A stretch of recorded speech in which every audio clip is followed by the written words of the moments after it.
Bem-vindos e bem-vindas, amantes de biologia. Estamos no 7º episódio do Baseado em Evidências, o podcast de divulgação científica da Universidade de Brasília, que faz parte do projeto de extensão BioUNB. Hoje falaremos sobre 2 temas importantes, divididos em 2 partes. Nessa primeira parte, nós vamos falar sobre a importância da farmácia como ciência, e na segunda parte, os 35 anos do acidente de Césio 137 que aconteceu em Goiânia. Nesse episódio, receberemos a Flávia Masson, que é uma farmacêutica foda formada pela UNB e também divulgadora científica. E tá aí algo que temos em comum. Assim como a gente, a Flávia se desdobra para descomplicar a ciência e disponibilizar essas informações acessíveis para todos. Meu nome é João Lucas e é um prazer recebê-la, Flávia. Flávia, você disse, que farmácia e tal. Por que você se interessou pelo curso de farmácia? O que te chamou a atenção nesse curso? Ou assim, a farmácia que tu escolheu ou você que escolheu a farmácia? Então, tudo começa assim no ensino médio, que a gente não sabe muito bem o que a gente vai fazer. E aí eu gostava muito de biologia e eu tinha muita facilidade com química. Então, juntando os dois, um professor meu falou, olha, eu acho que farmácia seria bem interessante para você, porque une os dois. Eu gostava muito de saúde, mas na época eu tinha fobia de sangue. Então, assim, nenhuma outra área da saúde eu poderia ir até então. E aí ele fez a sugestão para mim e eu tinha muito interesse pela carreira acadêmica. Desde o 2º ano do ensino médio eu achava bem interessante ser cientista. Apesar de não ter muitas referências, de cientistas mulheres, eu pensava que seria algo interessante a se seguir. Então, farmácia casou com tudo, assim. Então, eu que fui atrás da farmácia. Muito bom, muito bom. A gente viu que no seu Instagram é @flavonoide, né? Flavonoide. Aí eu fiquei curioso aqui, você pode explicar por que deste nome, flavonoide?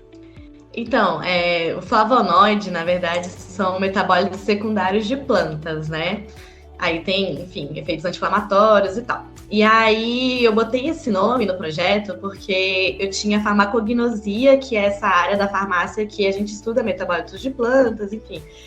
E eu tinha essa aula sexta-feira, 8 horas da manhã. E eu era muito baladeira na época dessa aula, desse semestre. Eu tava muito na rua. E aí eu saía quinta-feira, que era a minha festa preferida. Então, sexta-feira de manhã às 8 horas, eu sempre estava de ressaca. Eu sempre estava meio mal, assim. E aí, a minha professora, quando ela ia explicar sobre flavonoide, eu levava um susto toda vez, porque eu achava que ela tava brigando comigo. Então, meio que alguns amigos começaram a me chamar de flavonoide, por isso que eu sempre ficava tipo, meu Deus. E aí agora eu peguei pra mim, assim, eu gostava muito desse apelido que alguns amigos tinham me dado e eu acho que casa com um projeto, porque querendo ou não, são metabólicos legais, eles fazem bem pra saúde e tal, então acho que ficou bom. Nossa, que massa. Também sou estudante de farmácia, tô na metade do semestre, que tudo. Também da UNB. E farmacognosia é uma matériazinha, viu? É difícil. Não, e depois eu fiz PIBIC, em farmacognosia, então eu fui mais a fundo, assim. Então casou com tudo a flavonoide. Foi. Mas aí, em relação ao futuro farmacêutico, você acha que essa profissão vai ser uma profissão que vai mudar muito por conta da tecnologia? Você acha que vai se manter ou que ela só vai realmente mudar por conta dos remédios, Porque acho que recentemente a gente acabou descobrindo que está tendo um avanço até que grande a respeito da vacina contra o câncer de pele, sabe? Uhum. Então, como é que você enxerga o futuro farmacêutico? Que ela vai mudar muito ou que ela vai continuar se adaptando? O que você acha sobre o futuro da nossa futura profissão? Daquela da minha, você já trabalha. Então, eu estava discutindo isso recentemente. Eu tenho alguns amigos de outras áreas que eles estão discutindo hoje como não serem substituídos por máquinas, por robôs. E na farmácia a gente está mais discutindo agora onde cada vez mais a gente pode entrar, porque querendo ou não, o nosso curso ele tem um leque muito grande de áreas que você pode atuar. E mesmo nas áreas que você pode acabar sendo substituído por um robô, querendo ou não, ele vai precisar ali de alguém, de um ser humano, para atuar em alguma parte. Então, nessa perspectiva de, será que a gente vai ser substituído? Eu acho que a farmácia é um dos... Eu acho que a saúde, no geral, acaba sendo uma área confortável, vamos dizer assim, E só tem a avançar, é a saúde. Independente do que aconteça no mundo, a gente vai ter que falar sobre saúde, são áreas prioritárias, é uma área prioritária. Então, eu vejo de uma forma muito positiva, assim, o futuro da farmácia, e cada vez mais a gente vem conquistando uns espaços que antes a gente não tinha tanto. Assim, eu sou mais antiga, sabe? Quando eu entrei na UNB, era um currículo que não era o de vocês, que hoje é o generalista. O meu currículo era de farmacêutico industrial e clínico. Então, eu não aprendi análises clínicas, pra você ter ideia. Eu não sei análises clínicas. As pessoas pedem pra eu dar aula de análise clínica. Gente, eu não sei. E aí, logo quando eu estava me formando, trocou para esse novo currículo. Então, vocês têm análises clínicas. Os farmacêuticos nas análises clínicas é algo extremamente recente, assim. E aí já está pegando uma grande parte, assim, dessa área. E você tem várias outras, que cada vez mais estão crescendo. Você tem a farmácia nuclear, que está crescendo cada vez mais. Você tem a farmácia clínica, que, à medida que foram se criando os grupos multidisciplinares, antes era só o médico e o enfermeiro, né? Quando você ficava internado, você não via mais nada. Agora você conversa com o nutricionista, você conversa com o psicólogo, você conversa com o farmacêutico. O farmacêutico tem um papel muito importante em várias áreas do hospital. Só que a farmácia clínica, que é essa conversa com o paciente, está crescendo muito, assim. E ela faz muita diferença, porque você pensa, o farmacêutico, na clínica, ele faz a reconciliação medicamentosa. Você está internado por um motivo. Aí você vai lá, se trata e recebe alta. Só que se esse motivo for porque você não está fazendo seu tratamento corretamente, você tem hipertensão e aí você não estava fazendo seu tratamento corretamente, teve lá um pico, teve algum problema, foi internado, aí você vai sair e vai repetir o problema, porque você não sabe como lidar com o seu tratamento. E tem vários motivos pelos quais as pessoas não acabam seguindo corretamente o tratamento delas. Às vezes é uma questão de acesso, né? Às vezes é uma questão financeira, às vezes é uma questão de informação mesmo. Então, você precisa do farmacêutico conversando com esse paciente para entender em que momento houve algum problema ali para ela não retornar para o hospital. E antes não tinha isso. Agora a gente está muito presente, isso é muito importante para os pacientes. Aí você tem também a farmácia veterinária, que a área dos pets no geral, né, cresce muito cada vez mais. E agora você já está começando a ver umas farmácias veterinárias. Assim, elas não vendem mais nada além de medicamentos para animais, principalmente manipulados. Porque aí você pode botar um gostinho que o animal vai gostar de comer, não vai ser aquele sofrimento para você administrar um comprimido e tal. E você precisa de um farmacêutico, porque nós somos o profissional de medicamentos. Se tiver medicamento, obrigatoriamente a gente tem que estar lá presente. Então, existem muitas áreas dentro da farmácia que elas estão começando a bombar agora. Então, a perspectiva é muito positiva para a farmácia em geral, assim. São muitos âmbitos, né? O leque para farmacêutico. Eu mesmo estudei em deontologia, né? Acho que você já teve, não sei se você teve essa matéria, porque você disse que é das antigas. Mas deontologia a gente estudou esse leque, né? Tanto que teve uma pesquisa de quantos âmbitos farmacêuticos tem, e selecione 10, aí eu, vixe Maria, aí quando eu fui ver 300 âmbitos. É muita coisa. Eu acho, muita coisa. Eu acho que hoje, de especialização reconhecida pelo nosso conselho, são 130, mais de 130. Mas acho que é 135, um negócio assim. É muita coisa.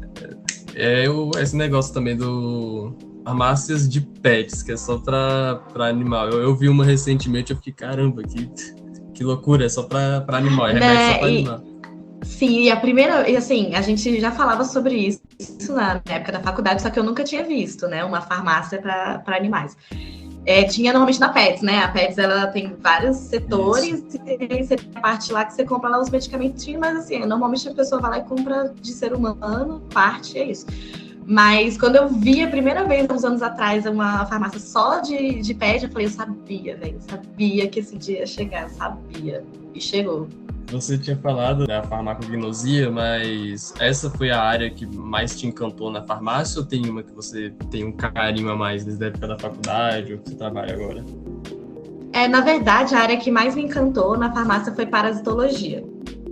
Eu queria muito trabalhar com testes in vitro e em parasitologia, né? Eu sempre, assim, eu fiz no quinto semestre, eu lembro que eu me apaixonei pela disciplina.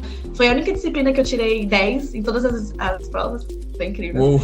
E foi muito louco, assim, porque eu falei, gente, eu tenho muita facilidade, vou pegar isso pra mim. Aí eu comecei a pegar, eu gostei muito de parasitologia. Inclusive, foi um dos motivos que eu fiz o meu canal no YouTube, porque eu queria dar aula de parasitologia. E aí eu cheguei a começar um mestrado em parasitologia, mas eu também não terminei ele, porque é uma longa história. E na Fiocruz. Então foi a área que eu mais gostei, assim, até hoje é a que eu mais me interesso. Mas eu acabei fazendo PIBIC em gnosia porque eu tinha muita afinidade com a professora. Então, e eu fiz gnosia antes de parasito, né? Então eu já entrei para PIBIC acho que no 2º ano de faculdade. E aí, como já estava lá, né, eu acabei fazendo projeto de extensão, eu fiquei bastante tempo na gnosia. Mas depois que eu saí, eu passei a ficar mais na parasito mesmo. Nós da BUNB pedimos perdão por essas intercorrências causadas pelo erro de rede. Aí você assiste minhas videoaulas. Pode deixar, com certeza. Tava falando também de medicamento, inclusive para cachorro, né? Devido à pandemia, muita gente começou a se automedicar, né? O uso irracional de medicamentos, né? Aconteceu demais, assim. Assim, acabou a pandemia, mas ela ainda deixou essas consequências depois, né? Esses efeitos colaterais. O que você acha que a gente pode fazer para reverter essa situação de usar medicamentos de forma irracional? O que podemos fazer para melhorar, né? Porque, gente, é muito perigoso, né? O uso irracional, ele sempre existiu. Só que na pandemia ficou uma coisa assim, flertando com a ignorância total, assim, porque uma coisa é você não ter a informação e fazer o uso errado, outra coisa é você ter a informação e não querer fazer o uso certo por causa de uma ideologia ou porque você segue alguém que diz outra coisa e aí você ignora a ciência totalmente. Aí na pandemia a gente teve esse confronto. E, cara, era uma coisa que ia acontecer se a gente continuasse no passo que a gente estava, que eu acho que a solução disso é justamente a divulgação científica. É justamente a gente pegar o nosso conhecimento, que ficou muito tempo restrito na academia, e levar para as pessoas, só que de uma forma acessível. E aí tem várias técnicas de comunicação que a gente pode usar, só que isso nunca foi desenvolvido até então. E os projetos que a gente tinha de divulgação científica, eles eram mais assim, na televisão, que aí o cara ia lá, o biólogo em si, enfiava no mato e mostrava os animaizinhos. Isso era o que a gente tinha de divulgação científica. Aí quando chegou na pandemia, as pessoas não tinham fonte. E aí a fonte que elas iam seguir era o grupo do Zap, tinha uma questão ideológica também que ficou por trás disso, mas era uma coisa que ia acontecer, porque a gente estava sempre na tecla de tipo assim, não, só pode fazer divulgação científica doutores e professores de universidade, que são pessoas que elas não têm tempo para fazer isso, mas a gente jogou no colo deles a responsabilidade. Aí, para fazer divulgação científica, tem que ser assim, não pode fazer piadinha, não pode ser engraçado, tem que ser sério. Você não pode fazer um vídeo curto, porque aí você vai cortar muita informação. Então, foi pegando a divulgação científica e foi colocando ela numa caixinha que, quando na hora que ela foi necessária, ela não dava conta. Então, eu acho que a forma que a gente faz...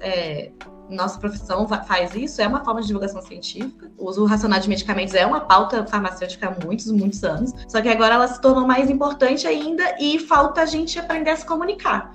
Então, acho que nos nossos cursos falta muita parte da gente... Como é que eu converso com um idoso? Como é que eu converso com uma criança? Como é que eu converso com uma mulher? Então, são grupos diferentes. É muito interessante, muito legal a ideia de, tipo, eu tenho uma informação, eu vou falar ela aqui nesse Instagram, e aí todo mundo vai saber, e eu tô levando informação, e eu sou uma pessoa maravilhosa e superior e muito inteligente. Só que não é assim que funciona, sabe? Você tem que pegar um público específico para falar. Então, idosos, sim, é uma forma muito específica que eu me comunico com eles. Então, a gente tem que aprender isso. O meu linguajar com um idoso não vai ser com uma pessoa da sua idade. Então, se eu ficar nessa coisa de tipo assim, eu tenho um projeto de divulgação científica, tô aqui falando para todo mundo, porque eu quero atingir todo mundo. Pô, isso é muito altruísta, isso é muito legal, só que não é como funciona. Cada vez mais o farmacêutico precisa aprender a se comunicar. E é dessa forma que a gente vai conseguir levar as pessoas a entenderem o que a gente está falando, porque eu sentar com uma pessoa e tentar explicar para ela o que é um estudo duplo cego, cara, provavelmente para ela vai ficar boiando, porque ela precisa de um background grande para entender o que é uma evidência científica. Por que a gente não fala que uma coisa tem comprovação científica? São coisas muito diferentes, só que para um leigo não é. Então, o que a gente precisa é aprender a se comunicar. Acho que essa que é a forma que a gente vai resolver esse problema. Na verdade, eu queria que isso acontecesse, desse negócio de melhorar a comunicação, porque a gente está só lá metendo bala nas matérias e acaba ficando... exato. Ficando ali. E você, tipo, esquece como é que se comunica com uma pessoa fora da faculdade, porque você fica tão imerso nesse meio que é muito comum a gente se formar. Aí o nosso primeiro emprego normalmente é drogaria, porque é mais fácil. E aí eu lembro que eu travei explicar um mecanismo de ação para uma pessoa, porque eu sabia que não adianta falar de receptor. Isso aqui, como é que eu explico para ela isso? E aí, aos poucos, eu fui entendendo. Eu falei, não, eu tenho que aprender a me comunicar melhor.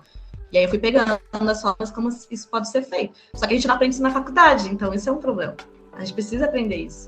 Isso, o meu primeiro estágio foi em drogaria e foi desse jeito mesmo. A gente vai, e já que era uma drogaria de esquina, aquelas drogarias bem pequena, então foi tipo, sempre ia muito mais gente assim da maioridade do que gente assim, mais da nossa idade, assim, tal. E era sempre desse jeito. O senhor ia lá, esse remédio funciona como? Mas você não podia falar, então, o princípio ativo dele é esse, com aquilo. Não, você tinha que falar, você tem que chegar e falar o bruto, assim, isso aqui é bom pra gripe aqui, ó, você vai melhorar tudo. Bom, e essa parte está chegando ao fim. Nós esperamos que essa conversa até agora tenha sido tão boa e esclarecedora como foi para a gente. Não esqueça de nos seguir no Instagram e no Facebook com @biounb e no Twitter @biologiaunb. Flávia, temos certeza que nossos ouvintes te amaram e tenho certeza que eles vão ficar para o próximo episódio, ou a próxima parte, que você falará sobre o Césio 137. Então, até a próxima parte.